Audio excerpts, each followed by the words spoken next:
Goeiemôre gemeente. Baie welkom by ons erediens. Die Here groet jou vanoggend. Genade, barmhartigheid en vrede word ryklik geskenk van God ons Vader en ons Here Jesus Christus deur die kragtige werking van die Heilige Gees. Amen. Ek wil eers twee dinge sê. Happy Mother's Day to all loving mothers. En tweedens, being a mother doesn't mean being related to someone by blood. It means loving someone unconditionally and with your whole heart. Ek wil vir julle iets lees wat George Wiseman geskryf het. God se helpers. God kon nie in elke plek wees nie. Met liefdevolle hande om te help uitvee die trane van elke baba se gesig. En so het hy aan moeder gedink. Hy kon ons nie alleen hierheen stuur nie en laat ons na 'n lot onbekend wees, sonder om vir sy eie voorsiening te maak, die uitgestrekte arms van die moeder. God kon ons nie nag en dag sien nie en kniel langs ons krib om te bid, of soen ons klein seerpyne weg, en so het hy ons ma gestuur. En toe ons kinder daar begin het, hy kon eenvoudig nie opdrag gee nie. Daarom het hy ons klein heintjie geplaas, veilig in moedersin. Die dae van die jeug het vinnig gegly, die lewe se son het hoër in die lug opgestaan. Volgroeide was ons, nog altyd naby. Om ons nog lief te hê, was ma. En wanneer die lewensduur van jare sal eindig, ek weet dat God graag sal stuur, om weer haar kind tuis te verwelkom, die ewig getroue moeder.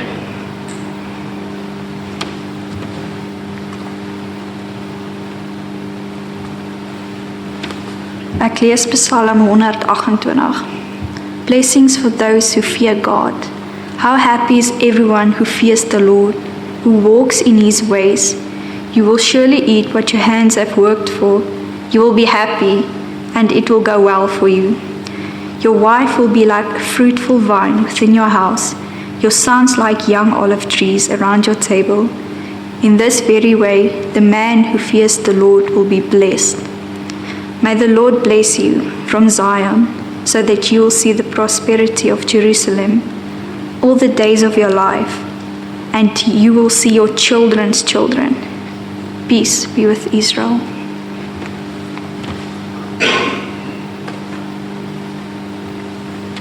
Sluit asseblief u oë. Here, dankie dat u ons oë vir nog 'n dag oopgemaak het, om hier te wees en om u naam te prys en om u woord te kan hoor. Here, ek bid vir Johan Miller wat Woensdag vir 'n mediese prosedure ondergaan het, wat goed afgeloop het, en ons prys die Here daarvoor. Ek bid vir Hannanie Nel, Chantal van Straten se moeder, wat baie verswak het weens kanker. Here, ek weet dat u berge kan skuif, so niks is vir u onmoontlik nie.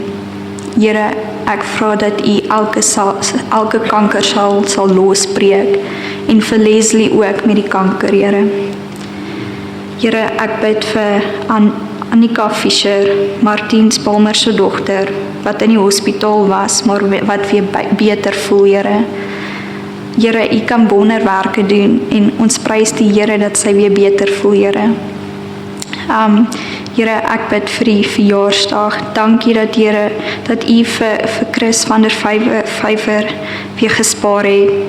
Ek bid vir die ander wat verjaar, vir Jana Roventer wat die 15de verjaar, vir Natasha Nadee wat die 17de verjaar, en vir Zayn Olivier wat ook die 17de verjaar, Here.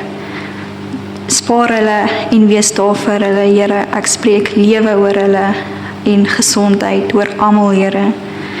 En dank, Here, vir alles wat u vir ons doen. Ek vra dit alles in Jesus se naam. Amen.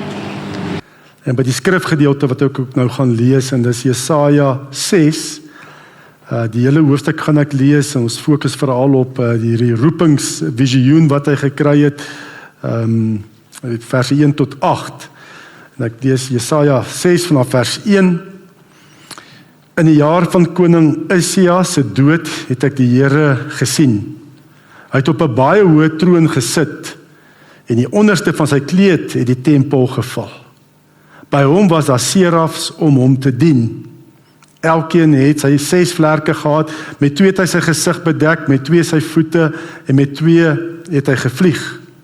Die serafs het mekaar telkens toegeroep, heilig, heilig, heilig is die Here, die Almagtige.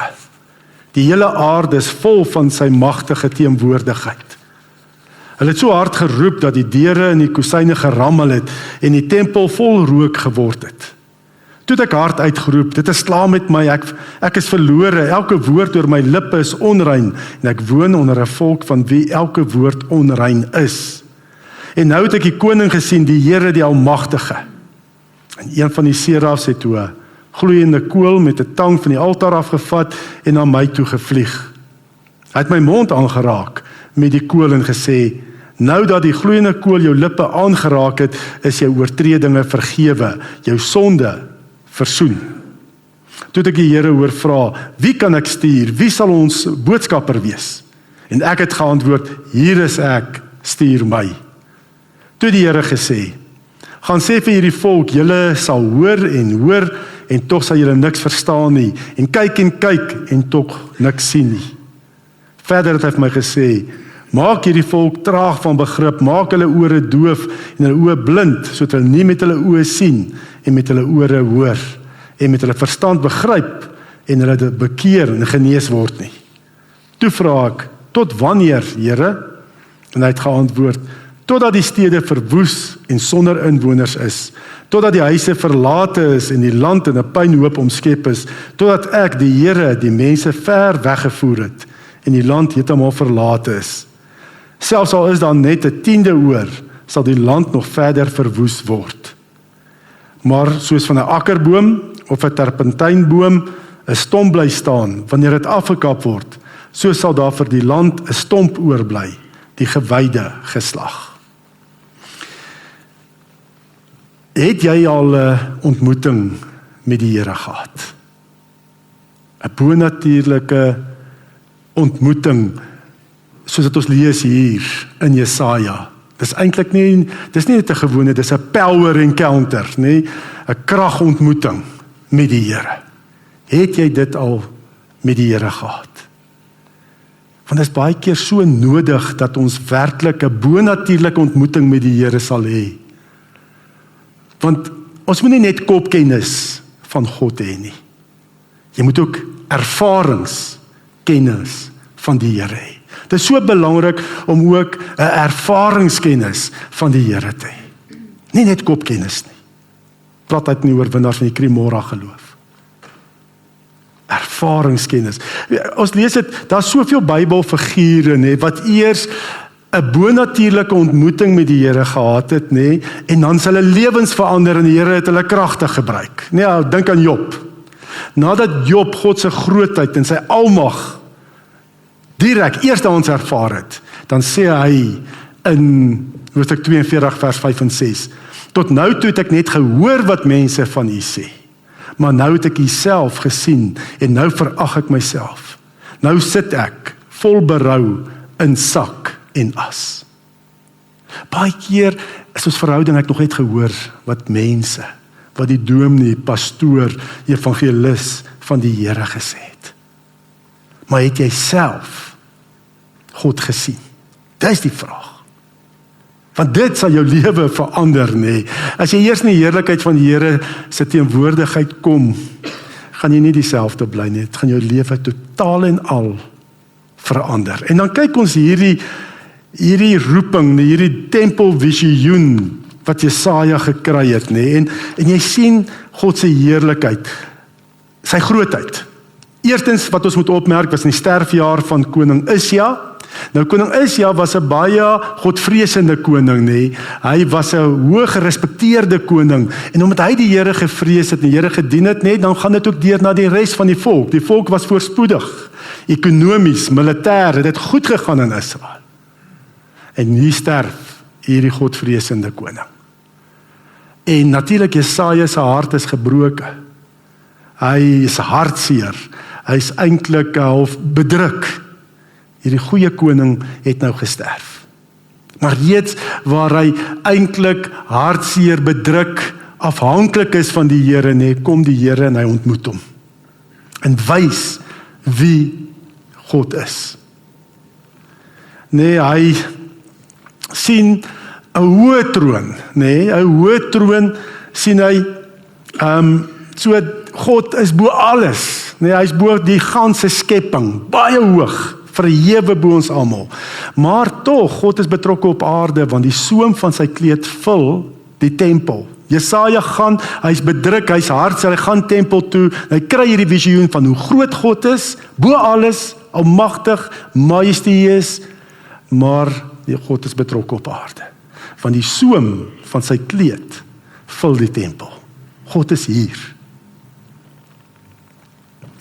En dan sien ons ook daar serafs. Nee, serafs beteken letterlik brandendes. Dit is engele wat die Here dien en hulle het gebrand van liefde vir die Here, gebrand teen ywer teen die sonde. Gebrand vir die Here, die serafs.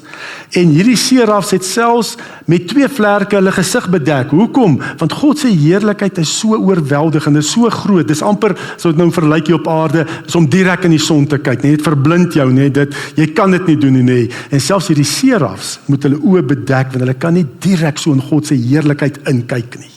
Dis te groot. Verblind jou. Dit oorweldig jou. En daarom bedek hulle gesigte met 2 vlerke. En wat sê hulle? Sê, heilig, heilig, heilig, heilig. Besing God se majesteit, sy grootheid. 3 keer heilig. Hoekom 3 keer heilig?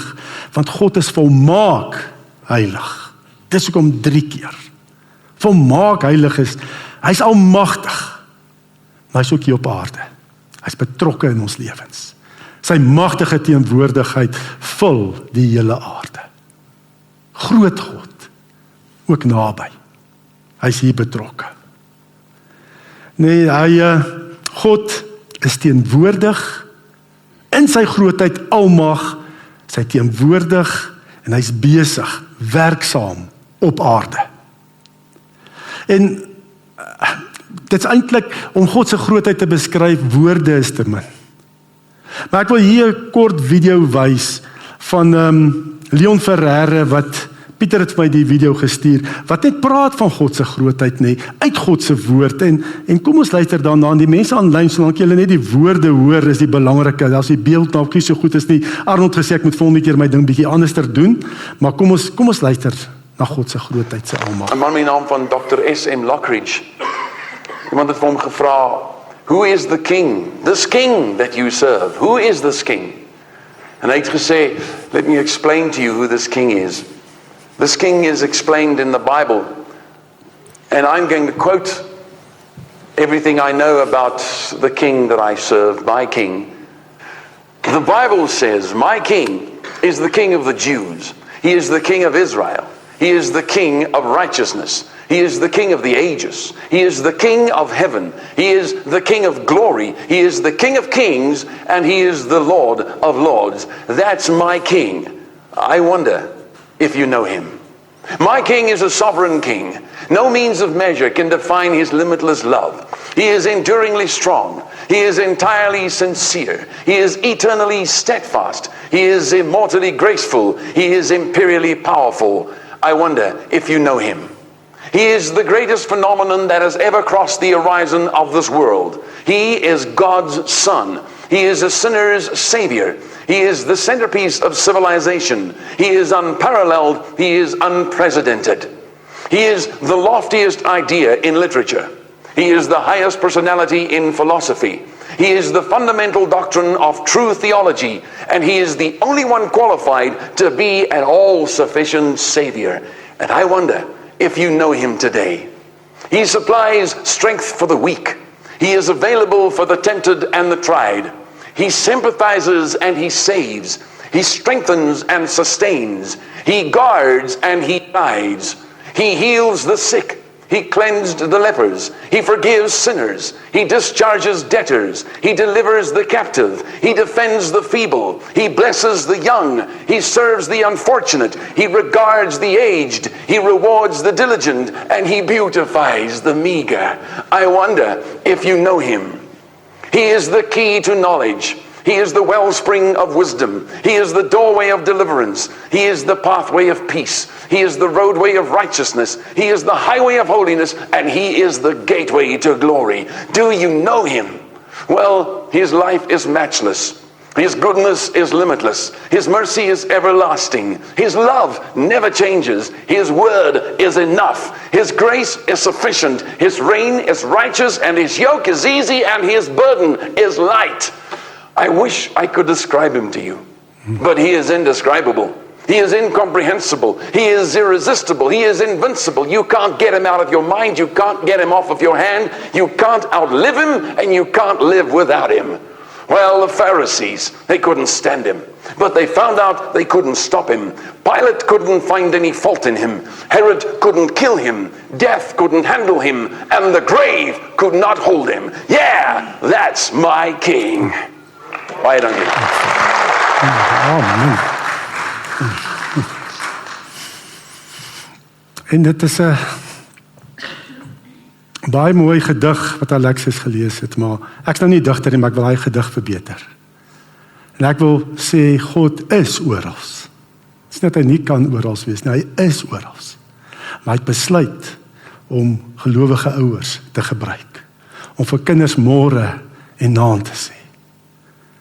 Dis sy besluit gewees. Hy kan vir ons sê, goeiemôre en goeienaand, maar hy besluit om gelowige ouers te gebruik. Gelowige moeders en vaders. En dis ons God. Maar die vraag is, ek wil ook vra, ken jy hom? Ken jy die God wat ons aanbid? Want as jy hom ken, gaan jy nie dieselfde wees nie. Dan gaan jy verander. As jy in sy teenwoordigheid kom, kan jy nie anders doen. Kan jy nie meer net aangaan, normaal nie. Dit gaan jou natuurlik wat gebeur. Dis bring jou absoluut op jou knieë. Skuldbelydenis.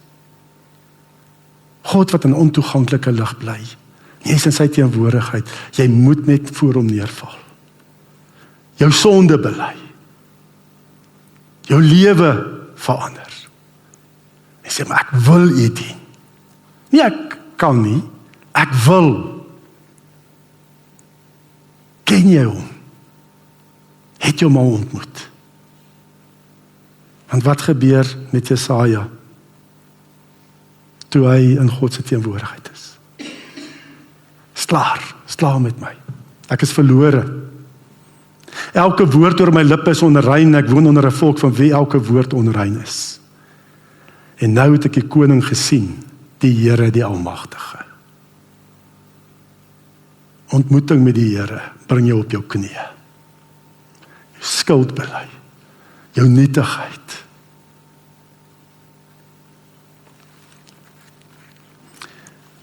En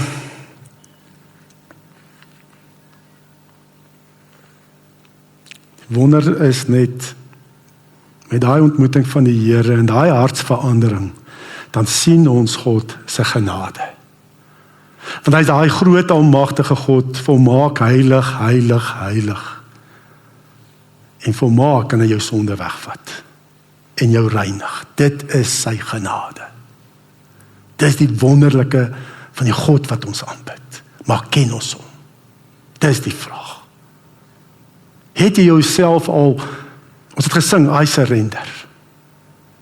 Was jy al op daai punt wat jy voor die Here gekom het en sê, dis klaar Here, dis nie meer ek nie, dis U. Leeggestroop van enige hoogmoed of trotsheid of eie belang. Het jy ontslaag geraak van jouself in God se teenwoordigheid? Dan is jy geskik vir God se diens. Nou dat die gloeiende kool jou lippe aangeraak het, nou ek wil volgende Sondag, of nie volgende keer weer na hierdie gedeelte nog verder kyk, dit is so ryk. kyk ook, ons weet ook, jy klip aan jou oortredinge, vergewe jou sonde, vir dit wys, dit roep al reeds na Jesus, jy sien dit al reeds, daai versoening, daai vergifnis, dit wys na Jesus se kruis. Ons gaan later bietjie dieper daarop ingaan. Maar 'n mens wat vergewe is, as jy eers die grootheid, heiligheid, majesteit in jou nietigheid en swakheid en sonde besef, en jy hoor, maar jou sonde is weggevat. Jy's gestroop van hoogmoed en eie geregtigheid of wat ook al, en jy hoor, maar die God sê jou sonde, jy gaan hom wil dien. Jy sal nie anders kan nie. Ja, jy kan hom dien, maar jy wil hom dien, want dit is die beste plek om te wees, om hom te dien. En God kan jou gebruik. Daar's soveel Bybelse figure wat eers 'n power encounter, jammer ek noem dit nou so Engels, 'n bonatuurlike ontmoeting met die Here gehad. En het hulle verander en hulle diensbaar gemaak. Dink maar aan Moses. Hy het gevlug, daar uit Egipte uit. Hy ontmoet die lewende God by 'n brandende doringbos. Hy verander en hy, Here gebruik hom om sy volk uit Egipte te lei. Dink maar aan Petrus.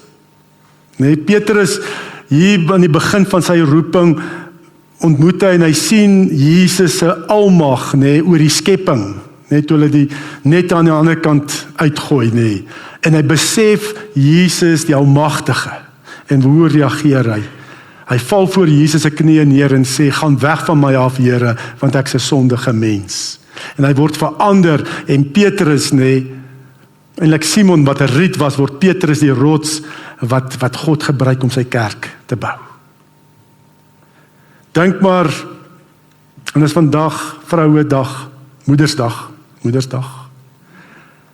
Wat dink in daai tyd, in die Bybelse tyd, nadat Jesus gekruisig is, gesterf het, alles deurgaan het, hy staan op, hy die grootste, hy die volmaakte, ewige verlossing gebring vir die ons sondes, die groot verlossing het hy gebring. Die eerste persoon aan wie hy verskyn, wie was dit gewees? Dit moet spesiaal wees, nadat God hierdie groot verlossingswerk gedoen het, waarop alles afgeloop het, en waaruit ons almal vandag nog lewe, verskyn hy aan 'n vrou. En jy moet weet, 'n vrou in daai tyd, sy status was soos 'n kind. Het nie status, het was gereken as die besitting van haar man. En dis nou vanweë die sonde van wat deur Eva gekom het. Maar Jesus kom en hy sterf ook daarvoor en herstel die vrou se plek. En die eerste een man wie hy verskyn was, Maria Magdalena. Wat ook 'n power encounter met Jesus gehad. Hoekom? Ja, Jesus het 7 duiwels uit haar gedryf. So sy het eerstehand ervaar die almag, die grootheid van Jesus. Markus 16 vers 9 en 10. Na Jesus se opstanding vroeg die Sondagmôre het hy heel eerste aan Maria Magdalena verskyn, uit wie hy van tevore 7 bose geeste uitgedryf het. Dink bietjie as hier iemand neerval en ons dryf 7 bose geeste uit, wat gaan jy dink van daai persoon? Gaan dink, daai persoon het 'n baie slegte lewe gehad. Jy kan dalk dink, sleg, daai vrou is nog laer as 'n vrou. Dis 'n tweedehandse vrou. Maar Jesus verskyn aan haar eerste. Dit is hoe Jesus is. Reik uit na die wat nie waardig voel nie, die wat uitgestoot word. Maar as jy eers 'n power, 'n bonatuurlike ontmoeting met die Here gehad het, dan verander alles. Niks meer dieselfde nie. Verander alles. 7 bose geeste uitgedrywe. Sy het vir sy disippels gaan vertel wat oor hom getreur en gehuil het. Ja, en dan, ons ken ook Saulus, wat Paulus geword het op pad na Damaskus, toe Jesus ook in sy heerlikheid hy lig op hom gegooi het, hoe Saulus verander is in die grootste volgeling van Jesus seker. Wat hom net kan kerke plant het. Waar hy eers die kerk vervolg het, het hy kerke gaan plant. Niks is meer dieselfde nie. Want hy het onder Jesus se heerlikheid gekom. Sien wie Jesus is. En daarom wil ek sê, ons het vandag ook, so het elke disipel, elke apostel, van Jesus, nadat hulle die opgestaande Here gesien het, sy heerlikheid gesien het nie, was hulle bereid gewees om hulle lewe vir hom te gee.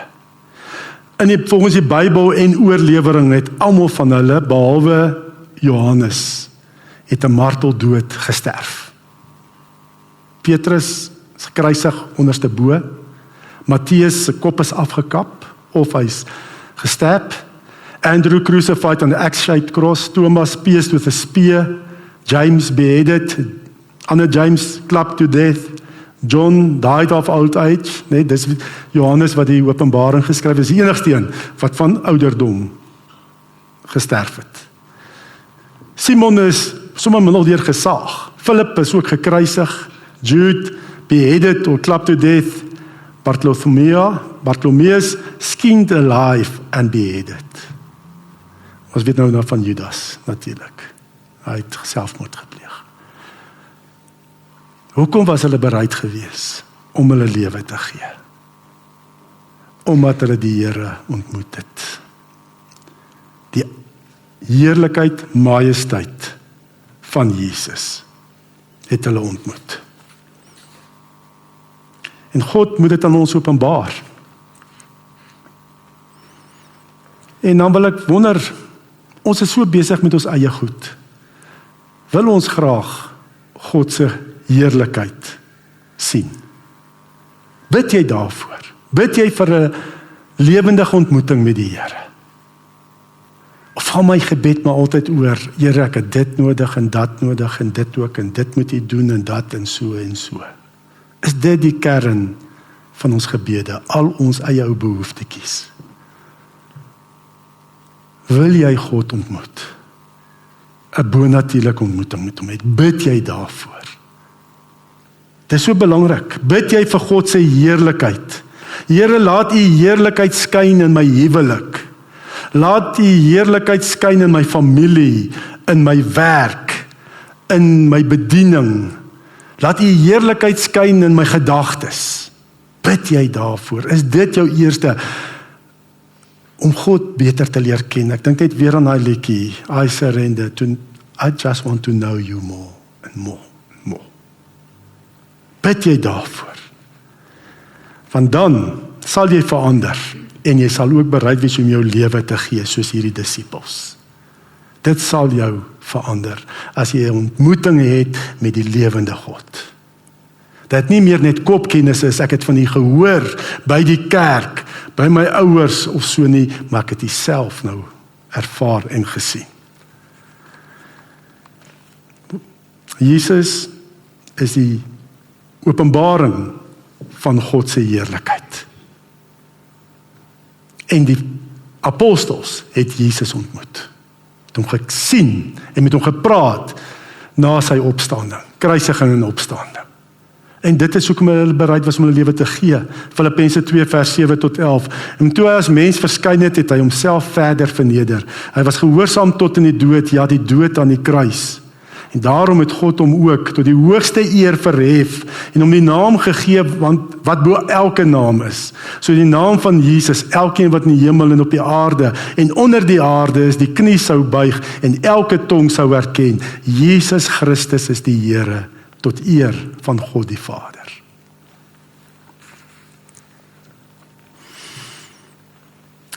Jesus is nie net ons vriend nie, maar hy is ook ons hoog verhewe Here en almagtige redder. En hy is genoeg. En as jy nie die begeerte het om die Here te dien nie, dan kort jy 'n bonatuurlike ontmoeting met die Here. Dit is net so. As daar nie 'n ywer vir die Here is nie, dan kort jy 'n ontmoeting met die lewende God. Want as jy hom eers ontmoet het, gaan jy hom wil dien. Gaan jy nie wil stil bly nie, gaan jy net wil praat. Want hy is genoeg. Dit sal jou bring tot skuldbelydenis, die erkenning van sy grootheid en te sê, Here, stuur my. En daarom hou ek nie so baie van die woorde liewe Jesus nie. Nee, dit is baie keer met liewe Jesus, nee, verskraal ons so Jesus amper net tot my beste vriend. En ek spreek nie en ek besef nie, hy's meer as net liewe Jesus, hy is jou beste vriend, Johannes 15, maar hy's meer as dit. Want wat is hy? Hy is ook die almagtige, die verheerlikte, die majestueuse. Jy kan hom eintlik ook nie heeltemal beskryf nie, presies waarna ons nou geluister het. Hy's meer as wat ons woorde kan sê. En daarom wil ek sê, hoekom is daar nie 'n verandering in my lewe nie? Vra vir jouself af, hoekom is daar nie verandering in jou lewe nie? Ek ken nie die Here se almag, sy heerlikheid, sy grootheid nie. En hoekom ken ek nie sy almag, sy grootheid en sy heerlikheid nie? Want baie keer verheerlik ek myself. En dit gaan oor my lewe, my behoeftes. En dan is daar nie plek vir die Here nie. Want ek is nou sentraal, nie meer hy nie. Ek plaas baie keer, plaas ons onsself in die plek wat God in jou lewe moet hê. En as dit die geval is, bid en vra vir 'n lewende ontmoeting met die Here. 'n bonatuurlike ontmoeting met die Here. En ek het al vroeër in my lewe het ek al bonatuurlike ontmoetings met die Here gehad, van kleins af. Ek dink ek was 4 jaar of so, het so 'n ontmoeting met die Here plaasgevind. Maar as ek kyk hierdie week, en dit was reeds hierdie week, was vir my nogal 'n moeilike week gewees. Waar ek besig is met hierdie preek van God se grootheid en almag, en ek besef woorde is so te kort en al die dinge. En behalwe dat ek is besig, maar dis kopkennis, nie, ek is besig met hierdie boodskap en so, maar bly eintlik net kopkennis. Ek was so negatief, ek was so half 'n laagtepunt hierdie week. So moedeloos as ek dink aan die bediening. En ek dink aan, ons het hierso by die SAVF het die gemeente betrokke geraak. En die vorige, ons het nou Vrydag wat verby is, het ons 'n ontmoeting gehad van geestelike leiers. Die vorige ontmoeting was so negatief geweest. Was so half, daar's nie moed nie. Net die regering het gesê 60% subsidie onttrek hulle van die maatskaplike werkster en die mense wat daar werk die vorige keer. Dinge het net vir my gelyk, ons raak nou betrokke, maar lyk of die ding nou gaan platval. En ek gaan Vrydag, maar ek bid ook vir Here, geef my ontmoeting. Want as reeds wanneer jy swak is, nee, kom die Here, soos met Jesaja. En ek gaan toe nou maar, en dink, dit is maar, ons dryf het nou van hier van die gemeente af, kom ek nou maar gaan en so. En die ontmoeting was so anders. En dis wat ek vir jou wil sê, jy is veral in die gemeenskap van gelowiges. As jy laag is, moenie wegbly van die gemeenskap, dan moet jy reeds gaan. God sê mos, hy is teenwoordig wat 2 of 3 of meer in sy naam is nie. Dan moet jy gaan, en dis reeds daar waar mense hom ontmoet. En ons het daar by mekaar, en daar's 'n ander ou wat ek ook het gebel het en gesê, kom en wag, kyk maar wat, weet nie, maar nou ja, laat hom maar net kom. En dit het so, die ontmoeting was so anders. Liesel en Celeste was daar gewees. Dit was so anders. Die ouens van die baptiste, hulle is so opgewonde om saam hande te vat, nee. En Liesel en hierdie ander met die Gardens of Grace het so connect, dinge wat hulle nie het nie, kan julle gee van Gardens, en dinge wat hulle het, kan hulle weer gee wat julle kort en so. Dit was 'n heeltemal anders, en die Here kom en lig het so op. Die subsidie is weer terug na 100%. Celeste, hulle gaan jy nog teken of jy klaar geteken? Môreoggend teken, weer 100%, daar maatskaplike werkers en werkers kan wees, auxiliary poste en so. Dinge verander net so. Sê maar, die Here het 'n plan, dis 'n nuwe seisoen hier. Die Here wil nuwe dinge doen. En ook, so deur die week ook, dan ook wat nou verder gebeur, nou hoor jy net, wat die politikuste sê, die nuus. Hoor dit so met die een oor, hoor van wapens vir Rusland, en hoor nou al hierdie dinge. En ek ry kerk toe, en moet ek hier om 'n gat ry, wat hier op hierdie hoek hier aan die kant is, wat nou vir maande 'n gat, daar's nog 'n draai ook, en jy moet nog mik maak, daar kom jy. En ek sien net hierdie verval. En ons het donderdag aand hier 'n gebedsgroep wat goed was, terwyl ons Here loof en prys en so, en na die tyd, die gesprek na die tyd, moet ek vir julle verskoning vra. Ek was so swartgallig gewees, so negatief. Jy sien die verval, en dan ook, ek besef ook die afsterwe van my broer, het my ook my hart geslaan. En nou vertel my skoonsister ook vir ons nog, net om 'n letter of attorney vir die ou wat die boedel moet hanteer te kry, moet hy nog gaan geld betaal, bribes, sulke goed. In jou nood kom hulle en dan skop hulle jou ook nog. Ek is so swartgallig en jy begin amper in jou agterkop 'n beeld kry van sekere rasse. Ek moet dit erken hier. Maar ek sê, Here, ek soek ontmoeting met U. Wil U ontmoet. En toe het ons gister klassesvergadering gehad. Klassesvergadering is die vergadering wat ek die meeste, hierdie meerdere vergaderings uit so opsien. Maar wow, was dit anders. Was dit anders. Daar's 'n jong swart reverend van Reach SA, Reverend Musa, wat praat. Hy het eers ingenieurswese geswat en toe die Here hom geroep en hy's nou 'n reverend, jong swart reverend.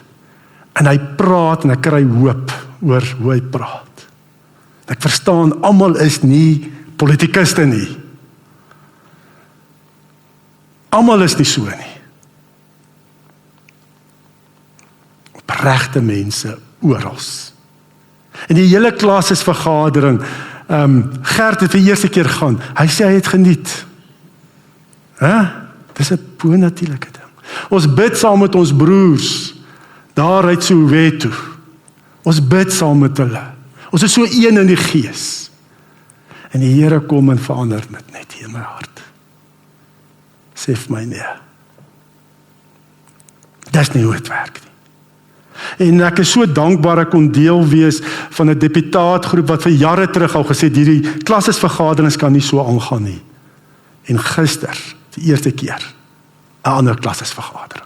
En ek is so dankbaar ek kon deel wees. En ons kon bid vir mekaar se bedieninge.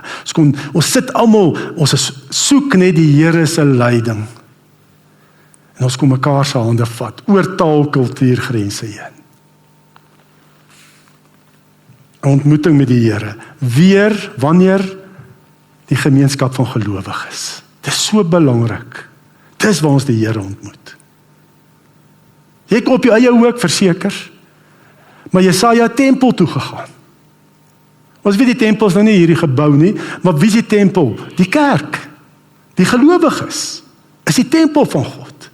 Dis hier waar ons mekaar versterk en waar die Here kom ook en homself aan ons openbaar.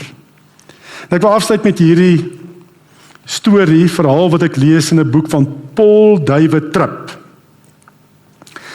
Hy sê, hy besluit eendag, hy wil sy jongste seun bederf, en hy wil hom vat daar, dis nou Washington DC, daar in Amerika, na een van die nasionale kunsmuseume, om sy kind te bederf, en net hierdie kunstskatte aan sy kind, sy jongste seun te openbaar. En hy is so opgewonde terwyl hy daar instap in die kunsgalery, met die verskillende vertrekke, en hierdie wonderbare skoonheid van skilderye. Hy is opgewonde, maar hy moet omtrent sy seun daar insleep. Die wil nie gaan nie. Maar hy dink toe by homself, man, as hy sy seun eers daar binne is, en hy sien hierdie wonderbare skoonheid van hierdie kunste, hierdie skilderye, gaan dit hom verander, hy gaan vir sy pa sê, dankie dat pa my gebring het. Hy stap van vertrek tot vertrek, maar sy kind word net negatiewer, moeiliker, gaap. Kan ons maar gaan, ek is honger, jy weet wat tienerkind is, en is uit honger. Wil nie wees nie. Kan ons nou maar klaarmaak. En hy dink by homself, hoe kan dit wees? Nee, hy staan voor al hierdie kunstskatte wat hom amper tot trane dryf. Nou kyk hy na sy jongste seun wat daar verveeld sit en honger. Hoe kan dit wees? So jy kan in asemrowende skoonheid wees, maar jy kan dit mis. Jy kan oë kan sien, maar jou hart is blind. Sy seun sien dit, maar waardeer niks. Want die hart is toe vir hierdie kunstskatte. Sy hart is blind. En dit is ook baie keer met ons.